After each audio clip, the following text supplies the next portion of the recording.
Recording in progress. Hello, hello.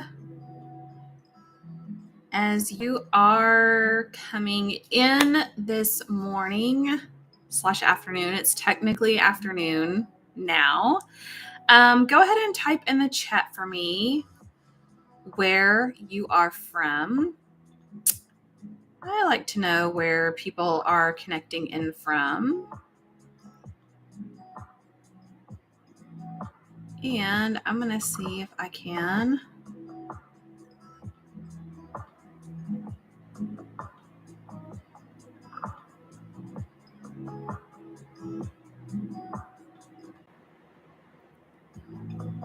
Okay, I think we got everything going now. Let people get in to the chat here. Make sure I'm sharing my screen. How is everybody doing? Hi, YouTubers. Hello. Type in the chat where you are connecting from. Vanessa from Dallas, Texas. Welcome. I'm going to see if you can you see my screen or no? You just see me? Oh, I think I have to click this. Here we go. Okay, maybe now you can see my screen. Okay, so today we are going to do some myth busting. We'll talk about myths in grief. And I'm just making sure I'm live everywhere. I feel like I'm missing something, but we're going to roll with it. Okay.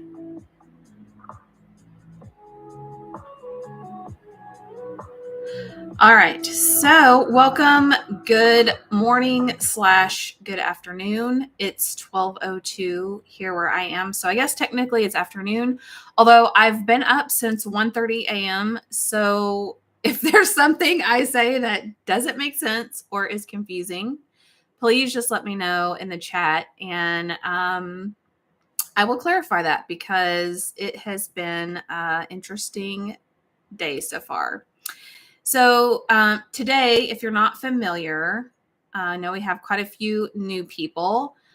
You might be on Zoom, you might be on Facebook, you might be on YouTube or another stream. So just know if I'm like looking around, I'm just trying to stay on top of where everyone and their comments may be.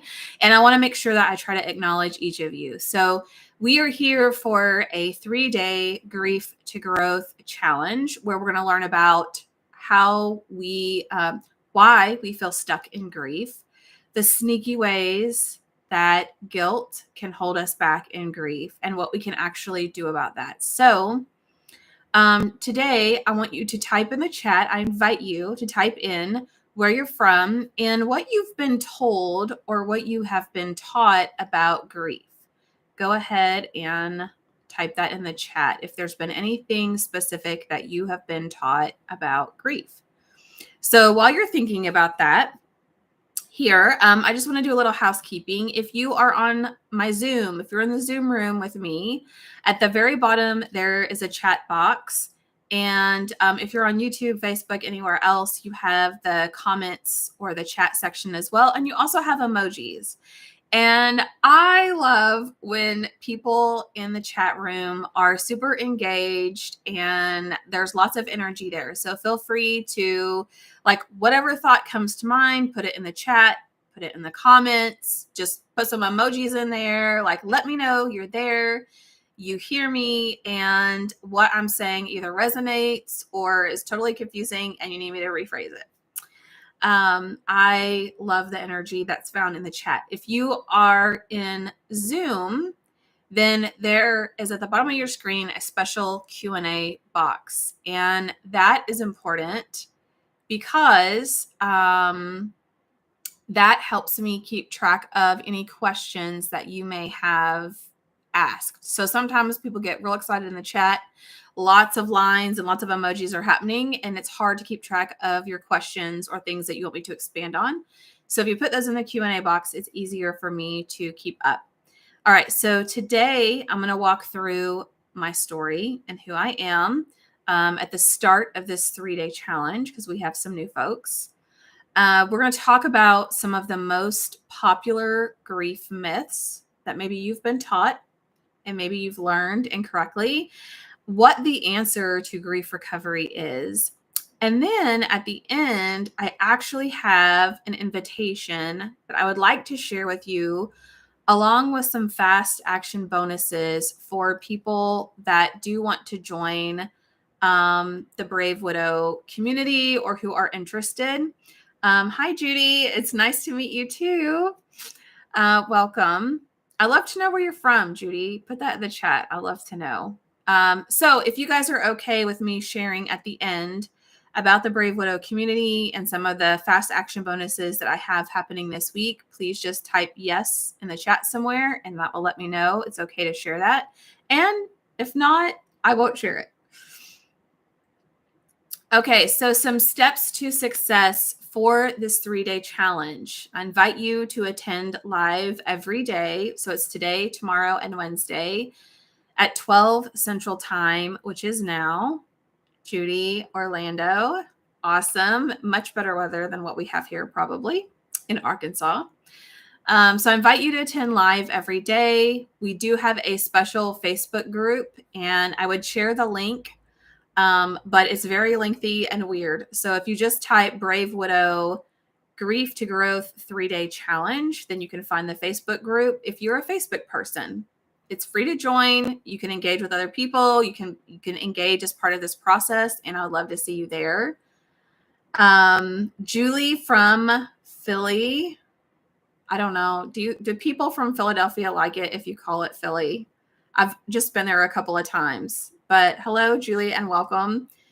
Vanessa, I thank the Lord for you and your channel. It's truly blessed me during the passing of my beloved heavenly husband, Gerald. Oh, thank you, Vanessa. That's so kind of you to say that. I also ask that, as one of our steps to success here, that you're present and you have an open mind, because especially as we talk about grief myths and some of the things that you have been taught, unfortunately, they are incorrect. And we're going to be challenging maybe some of the beliefs that you have had in the past about ways to handle grief that are actually keeping you stuck. So, I'm not saying you have to change your mind. I'm just saying being open to it. Apply one thing that you learn each day, and then also feel free to invite a friend to join us. So let me introduce myself for those of you that are new and may not know much about me and who I am and why I'm talking to you about being a widow. And I'm just going to spend a few minutes here telling my story. So just if you were to tell me just 3.5 years ago that I would be sitting here having this conversation with you, I never would have believed it.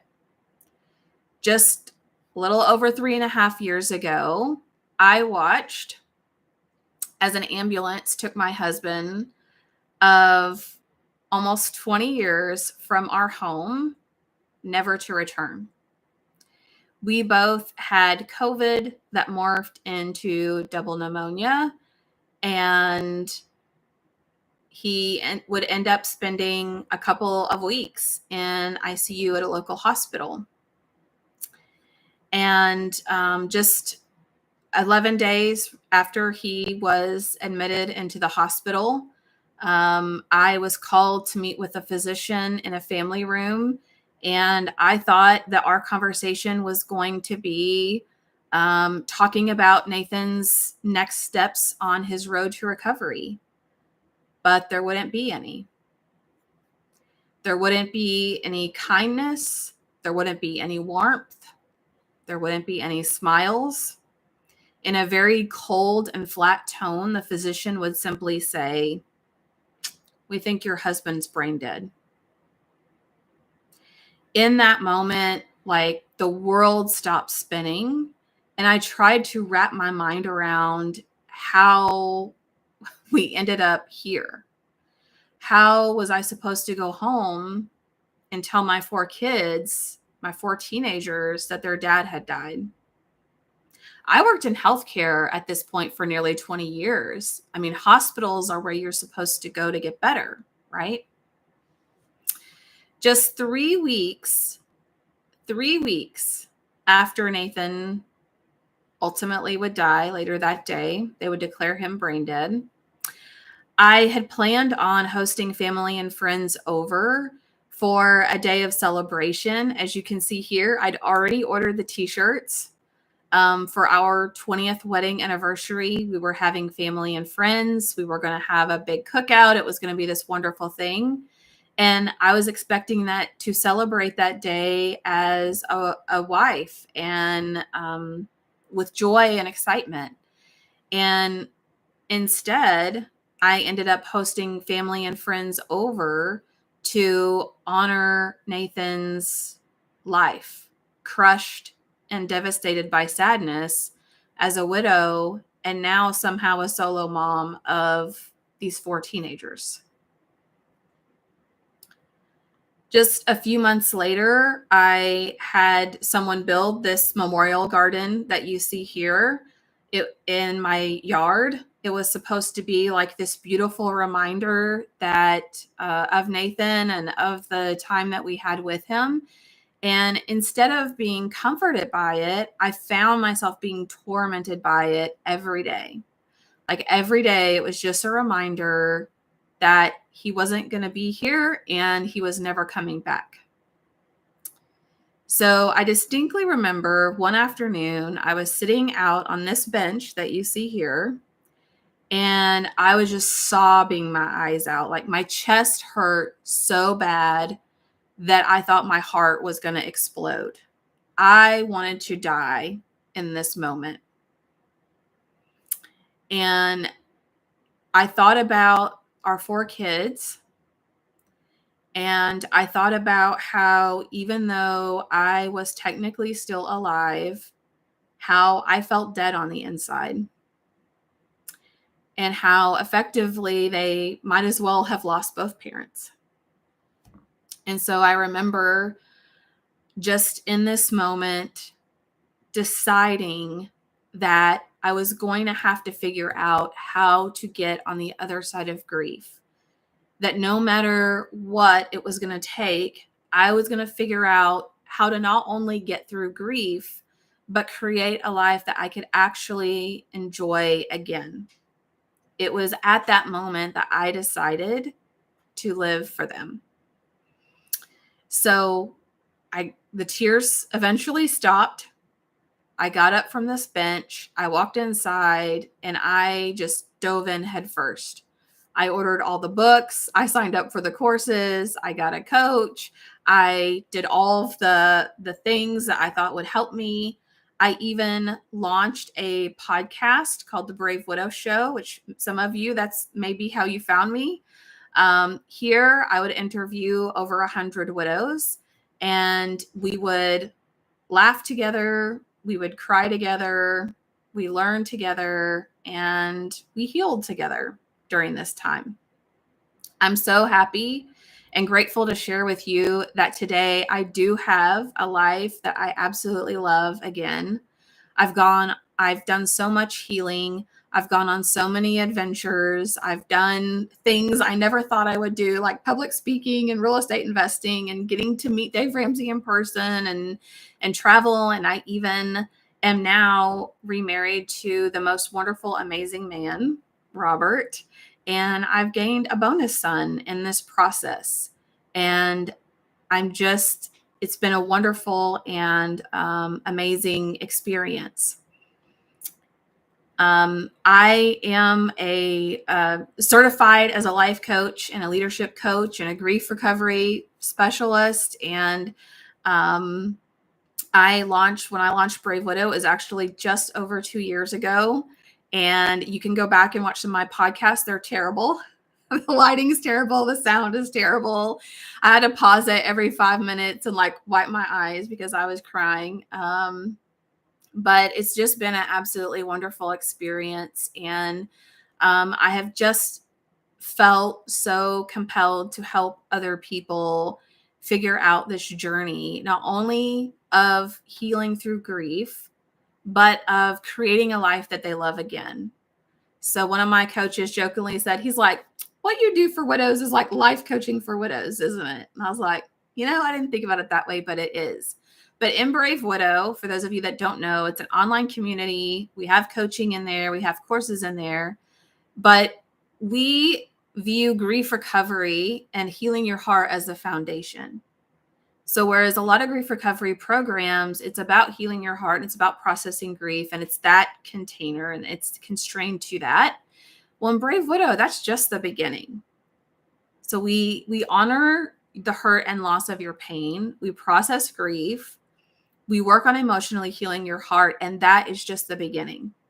We build upon that to help you create a routine, to help support you through times of chaos, to help navigate the holidays, to learn attachment styles and communication styles. And I could tell you all about it at the end. I won't go off on the rabbit trail, but just know that I'm incredibly proud of the community that we've built that is Brave Widow, and that one of our key differences, not only being faith-based, the amazing experience I had to learn from a coach and a psychologist personally, to pull in those elements of faith, psychology, counseling, and coaching. But it's that we work to build a life that you can love again, which for a long time I thought was impossible. Okay, so how many of you, I want to make sure you're still with me, so type in the chat if you have heard any of these platitudes, anything like people would say to you, oh, you're strong, you'll be okay, you're going to get through this.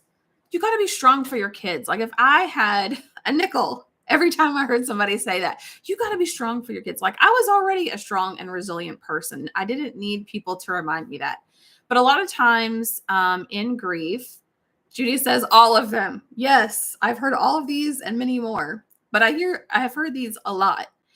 And it's not that people are being malicious or that, people are just intentionally saying incorrect things, but this is just like kind of what we're taught to say. This is what we're taught to like just tell people, like, tough it out, they'll be okay, there's going to be hope, like let's comfort them and make them feel better, when in reality, as widows, especially in the beginning, we don't need someone to fix us.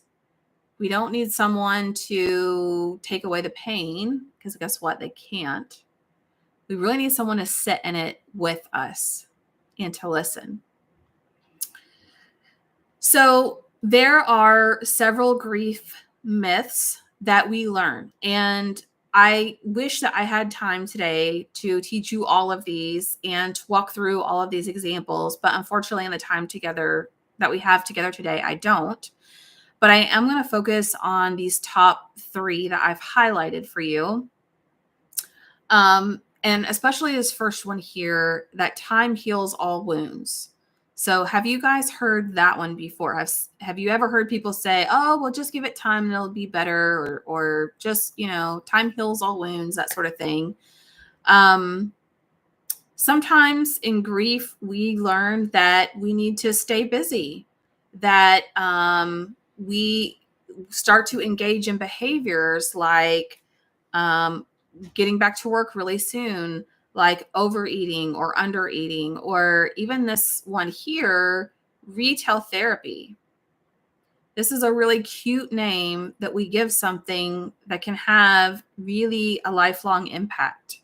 We think, oh, I feel better if I do some shopping. Like I would even pick out a bunch of stuff and put it in the cart. I wouldn't even buy it. It was just something about looking online, picking out stuff and putting it in the cart that was just a really good distraction for me. And so sometimes you'll come across groups or people that will say you need to stay busy, you need to get out there and do things. And I don't realize, if not handled correctly, these behaviors, especially if they're not in moderation, are a distraction, and they're keeping you away from processing your grief and from facing it rather than approaching it head on. One of the most key things that I learned when I went through the Grief Recovery Institute and what they taught is that our heart, our emotional wound is as urgent as a physical wound. So think about like if you were to break your arm, or if you were to have a laceration, like a cut in your arm, in your leg, or wherever. If you have a serious physical wound, you go and seek physical treatment pretty much right away, right? Like you don't want to bleed out. You don't want to walk around with a broken arm. Like you go seek out treatment. You don't sit back and wait for time to magically heal it. You don't wait for time on its own to heal your broken arm. You don't wait for time to heal that cut that you have. And in fact, if you do wait and you don't seek treatment, that can actually complicate it. So if your broken arm doesn't grow back together correctly, they may have to re-break it and recast it. If that cut in your skin isn't treated, it could become infected. And now the treatment process is complicated even more. What we don't typically learn with these grief myths is that an emotional wound is just as urgent as a physical wound. So a lot of times I'll hear from widows like, oh, I'm just not ready. I'm just not ready. Like, I just need to give it time and I'll feel better.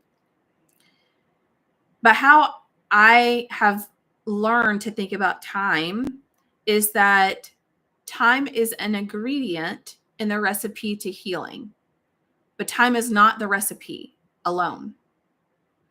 So yes, it does take time to heal, but it's not just time alone. It's doing the process of emotional healing and taking those steps forward.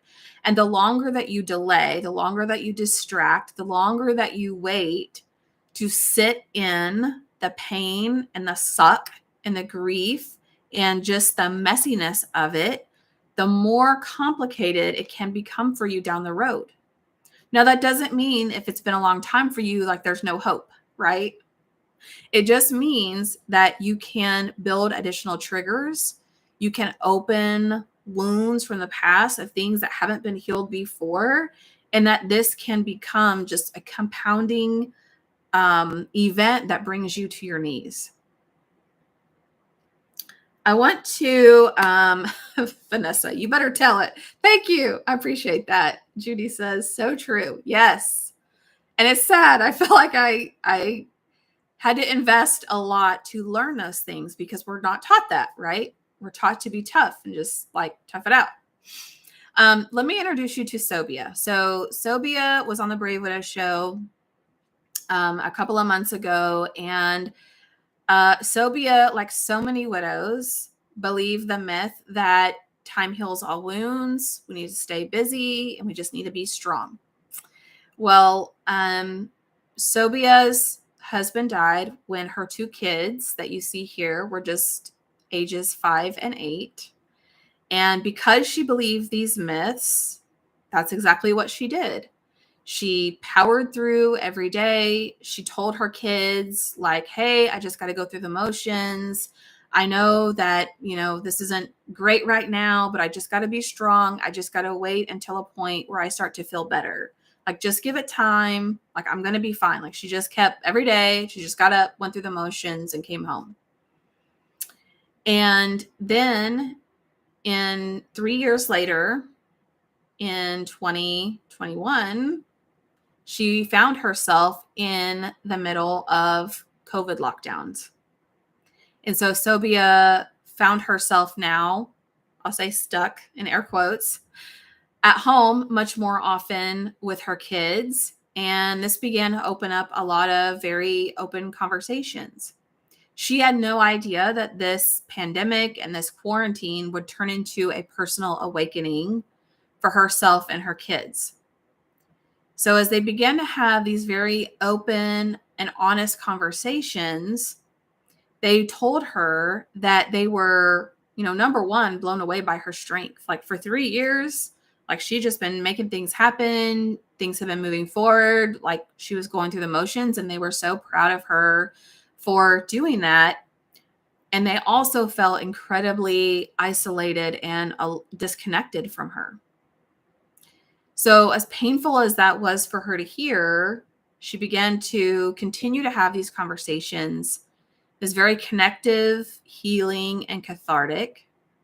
And she decided that she was going to start processing her pain and feeling, as we say sometimes, feeling the feels, and just really processing what had happened to her.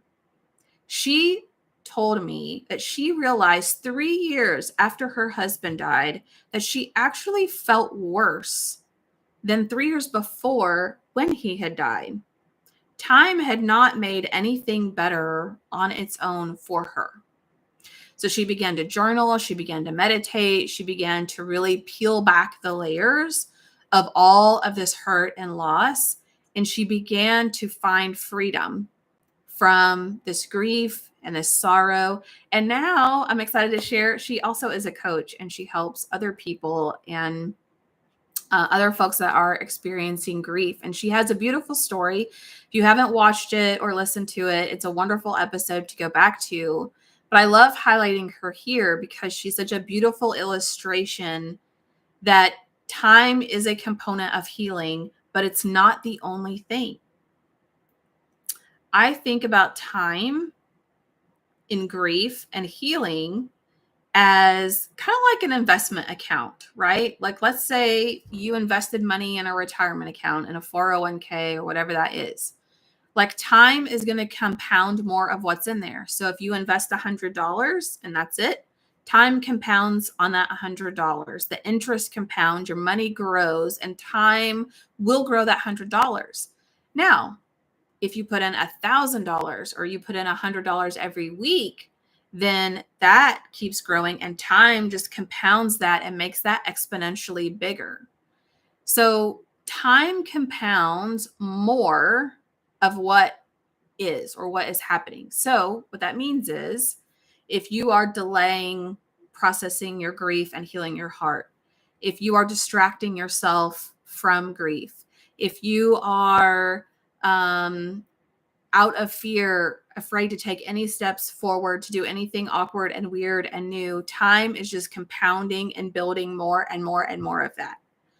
But on the other hand, if you are processing your grief and healing your heart, if you are taking those steps forward, even if it's just the tiniest little baby step, it doesn't matter. You're just taking these little tiny baby steps. Time grows that and compounds it. So it's true that we can't ignore time. Like, I can't teach you everything I know about grief, and tomorrow you're like, whoo, I feel 100% better. You know, like, I'm healed. Thank you. It's amazing. It does take time. That is true. But time is going to grow and compound on what is happening in your life. And so you have a choice that you get to make as far as how you decide to move forward. I love this quote from the Grief Recovery Institute, which is the key to recovery from grief is action, not time.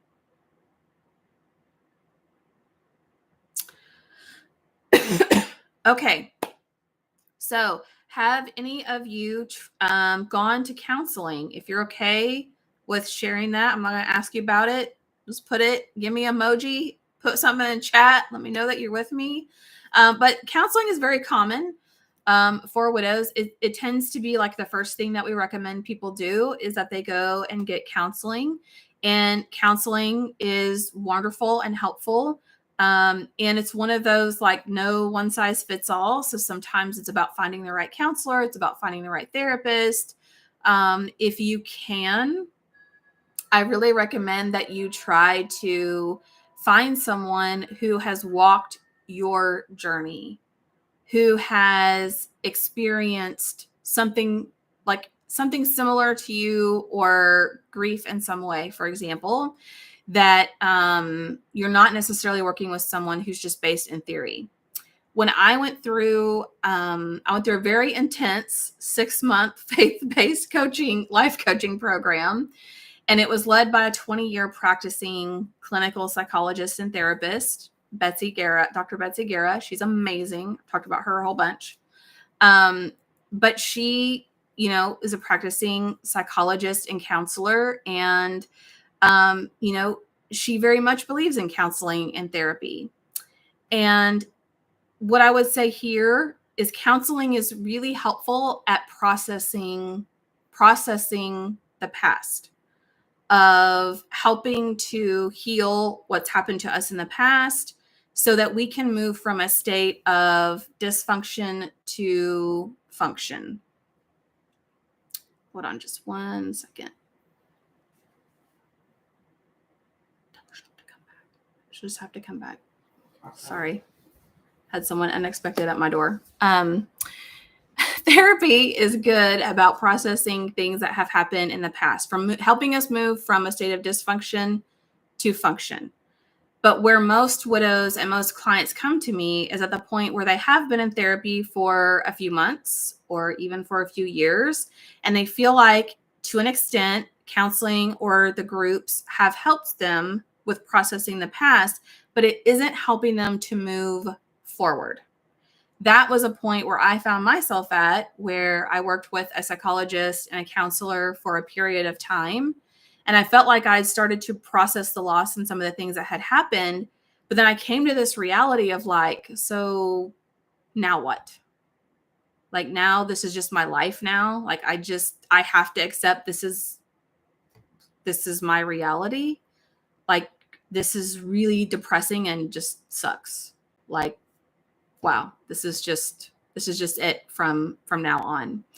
Counseling didn't help me with creating a life that I could enjoy again, or with figuring out how I was supposed to rebuild my life. So while counseling is super helpful, there are 3 C's that I want you to remember when it comes to true grief recovery and emotional healing.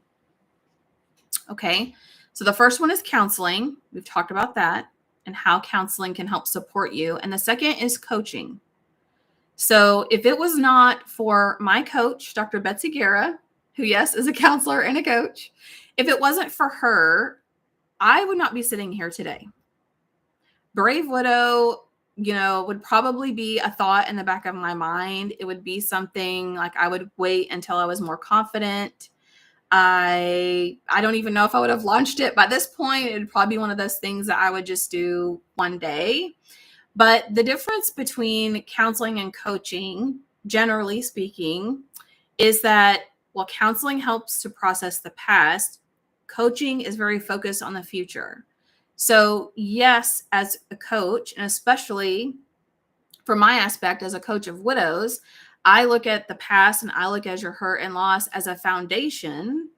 I'm also very focused on moving people forward, okay, on taking action, on moving from just being able to survive and just being able to function to having a life that you love waking up to having a life that you can be excited about. I didn't know if I could ever truly feel happiness and excitement for my life ever again after Nathan died. I didn't know if it was possible. Some people said it could be. I didn't see how it was possible, but I desperately wanted to believe that. So having a coach should be having someone who's in your corner, who's very highly accessible, or typically accessible outside of just one-on-one sessions, that they're very action-oriented and they are going to help teach you how to take those baby steps forward. When Nathan died, I knew, like, anytime I thought about being a widow or thought about losing my person, like, I knew that I would miss that person. I had no idea that I was also going to lose a lot of other people in my life, or that I was going to feel like a different person on the inside. And when I tried to explain that to the people around me, like, nobody understood. They're like, what do you mean you're a different person? You're not a different person. Just give it time. You'll be back to your old normal self. But the reality is that the life that we had with our person is in ashes. It's over. We are not the same. How could we be? We are not the same as we were back then. We have to choose to build something new. But part of the challenge, and a statistic that I read somewhere said that most widows will lose 75% of their social circle in the first year. For me, I felt like it was more like 90%. For you, it may feel the same, but a lot of widows lose most of their social circle, which, if that's you, it's normal and it's okay. But it's a very sad statistic. So the third C, we have counseling, we have coaching, and I want you to remember community. So having a community helps you to combat loneliness. Widowhood is incredibly isolating and lonely. When we lose our person, and our life is just turned upside down, we turn inward. Like our whole world has just stopped. And how dare the world keep marching on past us when our world has been shattered? It's incredibly isolating and lonely. So it's so important that you build a good community and social circle of people who truly care about you around you. And what I'm working with some widows on, even now, is the grief of my family, my friends, the people that should be there for me the most are the ones that aren't there, are the ones that are dysfunctional or toxic or constantly let me down. They never check up on me. They don't show up for me the way that I want. You must rebuild your social circle. Yes, mostly all new social circles. Yes, I know. We get to be intentional about building up who these people are who are now around us. But in the beginning, until someone tells us that, it just feels like it's us. Like we just feel like what was so wrong about me? Why aren't people showing up for me? Well, fortunately, it's just a phenomenon that happens. So when you have a community of people who see you, who understand you, these are things that you will hear instead of all the other platitudes that are just irritating, like, oh, just be strong, or, oh, just, time heals all wounds, you'll get through it. You will get to have conversations with people that say things like, I'm so sorry this happened to you. Give yourself lots of grace and rest and permission to just grieve. Everything about your world and your life may feel different, and that may feel really weird, but I'm here to walk this journey with you. So having people around you who see you and who hear you and who allow you to feel understood is absolutely incredible.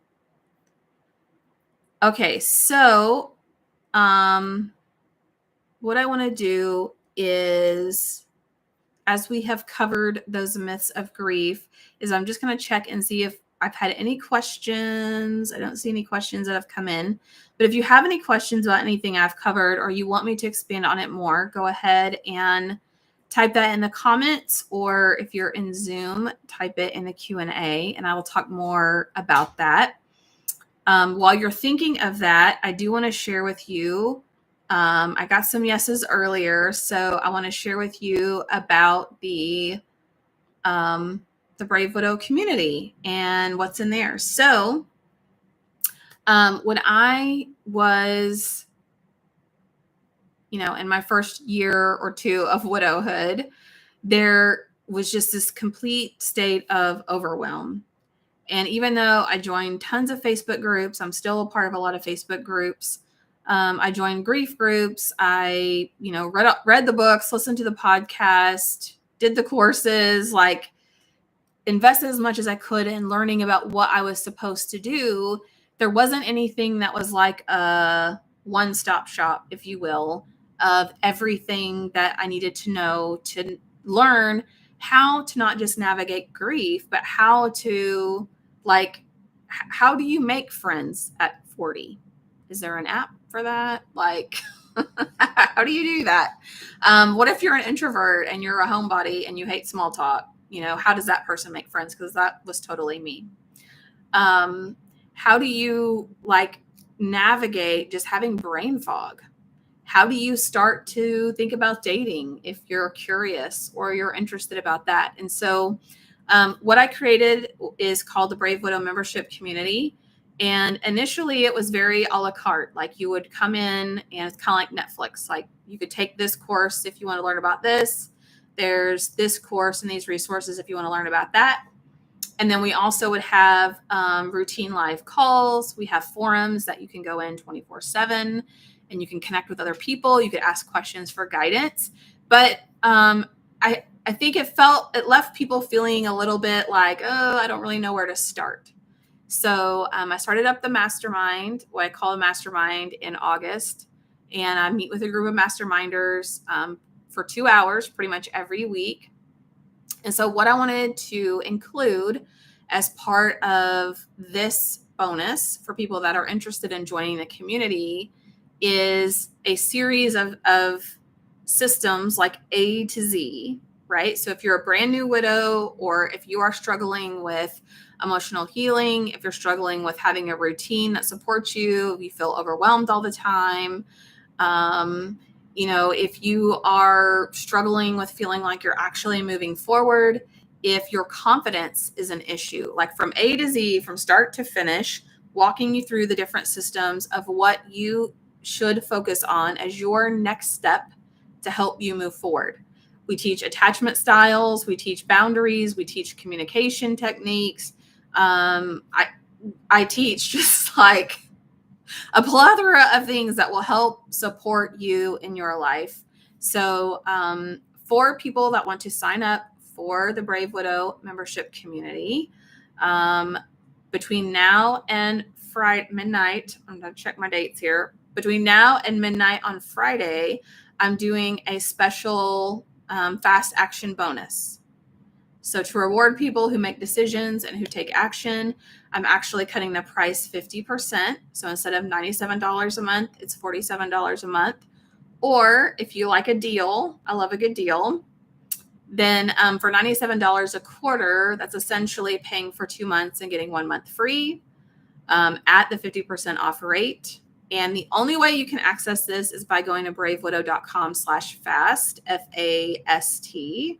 It's not on the website, published. It's not anywhere else. Like, this is the only place, because you guys are amazing and stuck with me through this first day of the challenge. This is where you can go. You'll get access to these bonuses, the mastermind replays, which the mastermind sold for $3,000.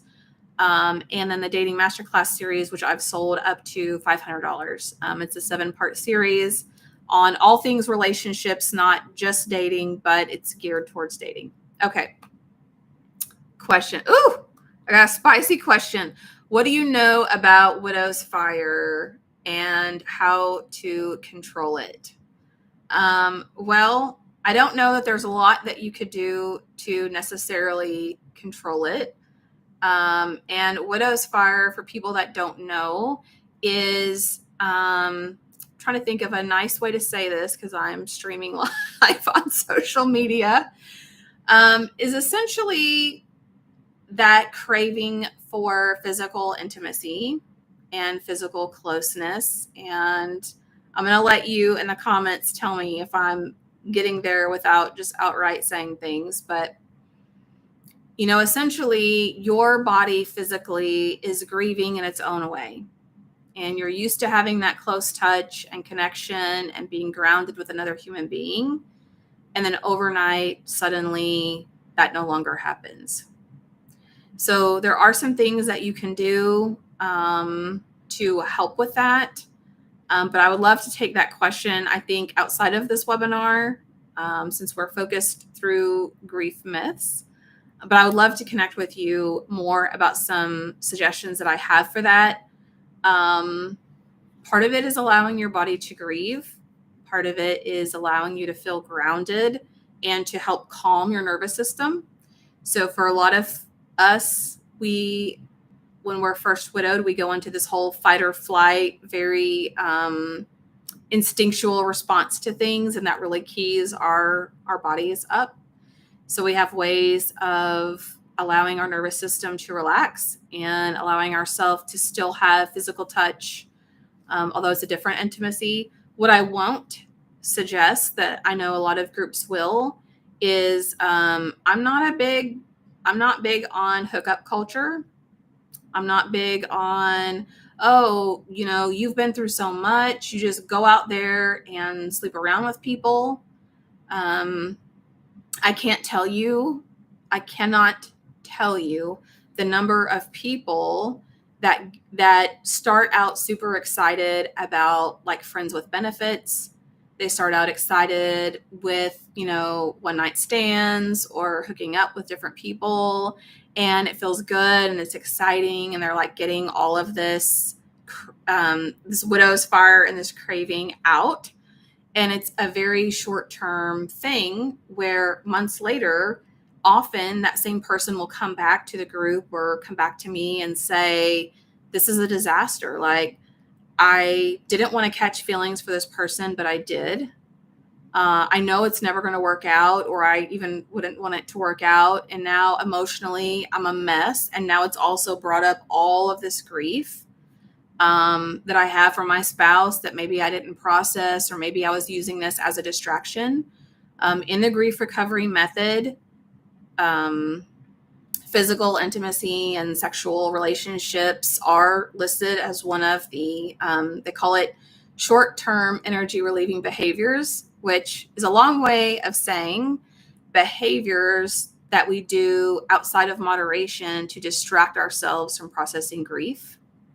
So I won't tell you to just follow your heart. I won't tell you to go out and sleep around with a bunch of people, because the long-term effects that it has on you is so much more devastating than the short-term benefit of feeling that closeness and feeling that physical connection with another human being. So I hope that helps, but feel free to message me or shoot me an email, and I'd love to connect with you more on some ways that you can handle that. This is your body's way of grieving and of missing that physical touch from another person. And that's very hard. It's a great question though. Any other questions? I'm going to flip over to another screen here.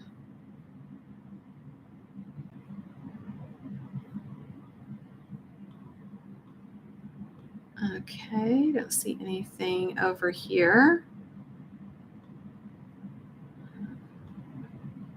So it physically pained me to put this many words on a PowerPoint slide, but for people that are just curious about the Brave Widow community and if it's right for them, a lot of times I'll tell people, if you're feeling stuck, if you don't know what step to take next to move forward, if you feel isolated, lost, or overwhelmed, if you are stuck in survival mode and you can't seem to get out of survival mode, or what I call maintenance mode, this is a great place for you to be. We actually, I don't have it in here. I think it might be in day 3, but I have started playing around with the concept of 4 stages of widowhood. And so you guys may have heard of the 5 stages of grief, which weren't created for you. And typically that's why they don't resonate with you, is because they were developed for patients who received a terminal diagnosis and were moving towards acceptance of their own mortality. And so the 5 stages of grief gets thrown around a lot in the grief community, but is not meant for you. So if you're not following those 5 stages, it's totally fine. It wasn't made for you. The 4 stages of widowhood that we may talk about it on Wednesday. The first phase I call devastation. That's when you're in survival mode and you're just like trying to survive. Like every day is just about surviving. Then most widows will move into what I call stage 2, which is desperation. And that's like maintenance mode. Okay. For me, it was like 6 months to a year in. I was getting my feet underneath me. I was getting a new routine, and I hated the new routine. And I was like, okay, well, I don't feel like I'm going to drown every day. I do feel like I have a new routine, and I hate it. Okay. Then we start to move into stage 3, which is exploration, what I call discovery mode. So this is where at first it's awkward and weird and uncomfortable because we're trying new things. We're going to new classes. We're meeting new people. We're rediscovering what we like and what we might want to do and what we might want our future to look like. And we stumble a lot. It's like a little toddler. We're taking these steps like, I'm doing it, I'm doing it, I'm doing it. Oh, and we fall down. It's a very kind of weird, awkward stage of figuring out what we might even want our future to look like because we have no idea. We're trusting the process here because we can't see around that corner. But towards the end of that phase, that stage, we get to have a lot of fun and you start to experience excitement and you start to experience the possibility of like, oh, my life isn't over and I can create something that I enjoy and I can still honor the love and the life that I had in the past. It just means my story isn't over yet. That was a significant part of me and my story. It just means my story isn't over yet. Then, where we get to have a lot of fun, is in the 4th stage, which is creation, which is manifestation mode, which is now that you have started to create a vision for who you want to be in the future, what you want life to look like and feel like, we're going to do some time traveling and we're going to tap into that future version of you who is confident, who maybe you want to travel, maybe you want to write a book, maybe you want to just totally change careers. We're going to tap into that future version of you and pull it into the person that you are today, which I know sounds a little woo-woo, maybe for some of you, but I promise you it works. And you can start to do things today that you want to experience and feel in the future. That I could talk about for a whole hour, but it's very exciting for me. So you may not perfectly fit in any one stage. And this isn't to categorize people. It's not to put them in a box. It's not to label them because we love to label people now.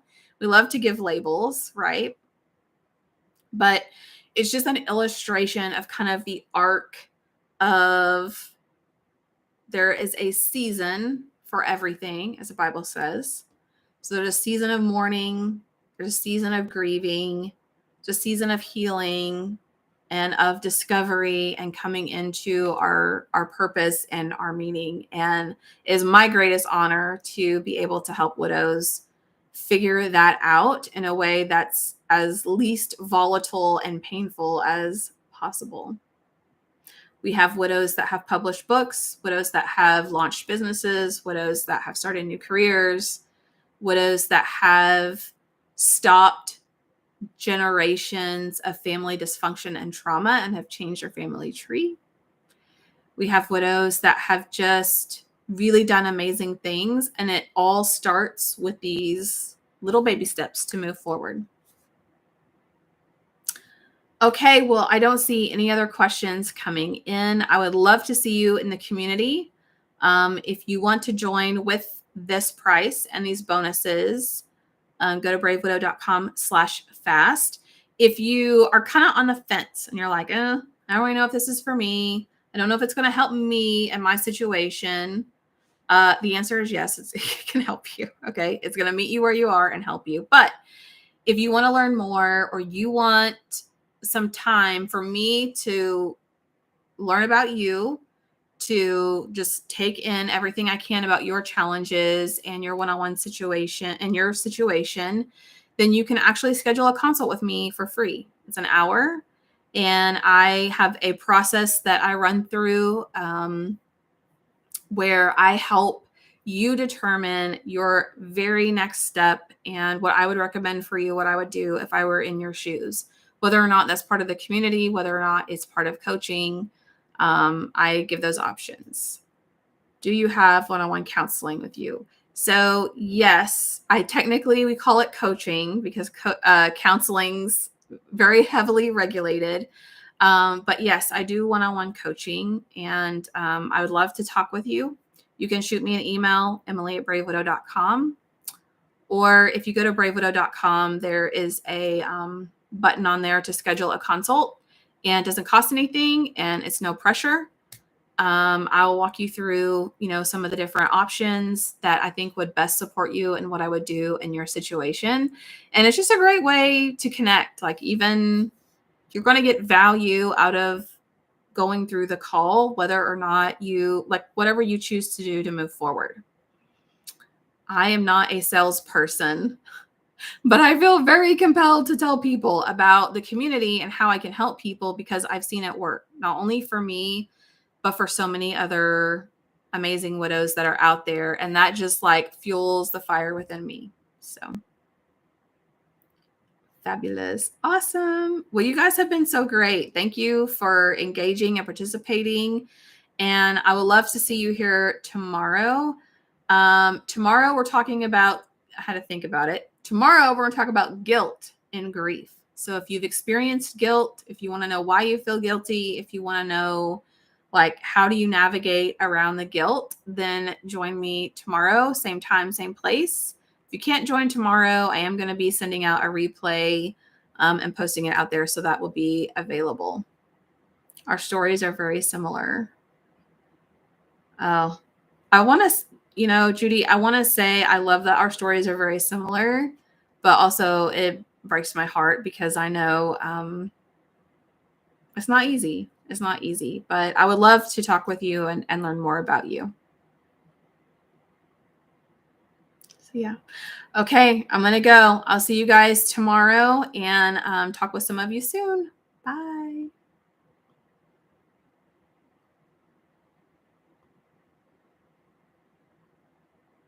Oh, I love that, Vanessa. Yay! New year. Let's go.